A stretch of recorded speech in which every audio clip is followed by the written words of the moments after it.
حضرت سیدنا یوسف علیہ السلام آپ جانتے ہیں کہ حسن و جمال کے ایک عظیم پیکر تھے، لیکن ایک بات ذہن میں رکھیے گا، الحمدللہ ہم مسلمان تمام انبیاء کرام کو ادب سے جانتے ہیں اور پہچانتے ہیں، اور ادب اور احترام کرنا یہ ہمارا ترہ امتیاز ہے۔ ہم کسی بھی نبی کی شان میں گستاخی کسی بھی صورت میں سوچ بھی نہیں سکتے۔ تو حضرت سیدنا یوسف علیہ السلام کا مقام اور رتبہ اللہ کی بارگاہ میں بڑا عظیم ہے، لیکن ایک بات ذہن میں رکھیے گا، ہمارا یہ بھی ایمان ہے کہ حضرت سیدنا یوسف علیہ السلام کو جو حسن و جمال ملا ہے نا، یہ میرے آقا علیہ السلام کی بارگاہ کا صدقہ ہے۔ اعلیٰ حضرت فاضل بریلوی ارشاد فرماتے ہیں، حسن یوسف پر کٹی انگشت زنان مصر، سر کٹاتے ہیں تیرے نام پر مردان عرب۔ حضرت سیدنا یوسف علیہ السلام جب ایجپٹ یعنی مصر کے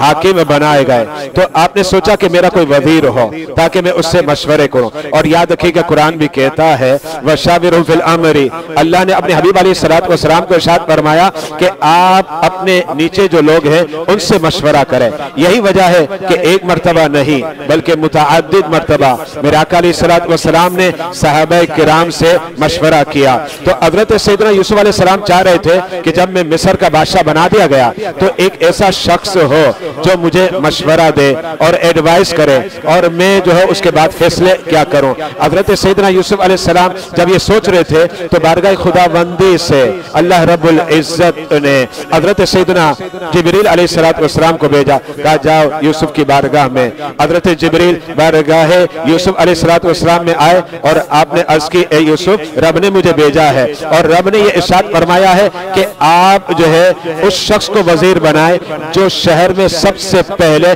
داخل ہوگا۔ حضرت سیدنا یوسف علیہ السلام جب دوسرا دن صبح کا وقت ہوا تو آپ شہر سے باہر نکلے، اس لیے نکلے تاکہ آپ جانچے پرکھے کہ وہ کون شخص ہے جو شہر میں پہلے داخل ہوتا ہے اور پھر اس کا انتخاب ہو اور وہ میرا وزیر بنا دیا جائے۔ حضرت سیدنا یوسف علیہ السلام شہر کے باہر تشریف لے گئے، اب انتظار کر رہے ہیں کہ کون سا شخص اندر شہر میں داخل ہوتا ہے۔ تو ایک نوجوان بڑا حسین و جمیل تھا نوجوان، اور اس نے کندھے پر گٹھیاں اٹھائی ہوئی تھی، اور وہ سب سے پہلے شہر میں داخل ہوا۔ حضرت سیدنا یوسف علیہ السلام جب اس کو دیکھتے ہیں تو تھوڑا شش و پنج میں مبتلا ہوئے، تشویش میں مبتلا ہوئے، کیا یہی میرا وزیر بنے گا؟ اسی وقت جو ہے بارگاہ الہی سے حضرت سیدنا جبریل علیہ السلام حضرت یوسف علیہ السلام کی بارگاہ میں تشریف لاتے ہیں اور عرض کرتے ہیں یہی آپ کا وزیر بنے گا۔ لیکن حضرت سیدنا جبریل علیہ السلام نے یہ بھی عرض کی کہ جو آپ کے ذہنوں میں سوال چبھ رہا ہے اور سوال اٹھ رہا ہے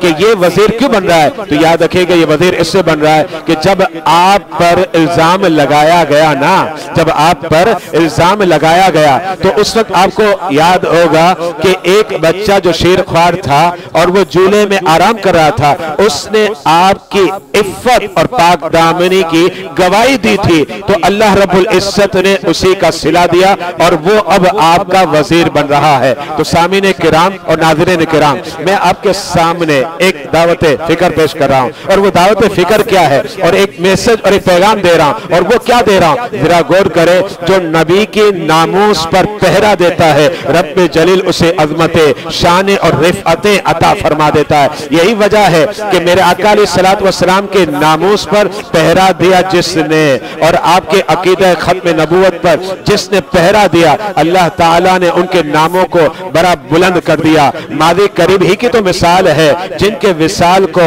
کچھ عرصہ ہی گزرا ہے، حضرت امیر المجاہدین خادم حسین رضوی صاحب جو ہے یہ اسی کی مثال ہے کہ انہوں نے ناموس رسالت پر پہرا دیا، عقیدہ ختم نبوت کے تحفظ کے لیے اپنے تن من دان کو قربان کر دیا، اور مصائب اور آلام کو جو ہے گلے سے لگا لیا اور راہ عظیمت کو اختیار کیا۔ رب جلیل نے بڑا انہیں مقام دیا، بڑی عظمت عطا فرمائے، بڑی شان عطا فرمائے۔ اب کیا ہو گیا، اپنے تو اپنے اغیار بھی ان کے عظمتوں کا ڈنکا گاتے ہیں، اور کسی نے کیا خوب کہا الفضل ما شہدت بہ الاعداء، کہ جب تم اچھے کام کرو گے نا تو اس کا نتیجہ نکلتا ہے، اپنے تو تعریف کرتے ہیں، دشمن اور بیگانے جو ہوتے ہیں نا وہ بھی عظمتوں کا ڈنکا بجاتے ہیں۔ تو حضرت علامہ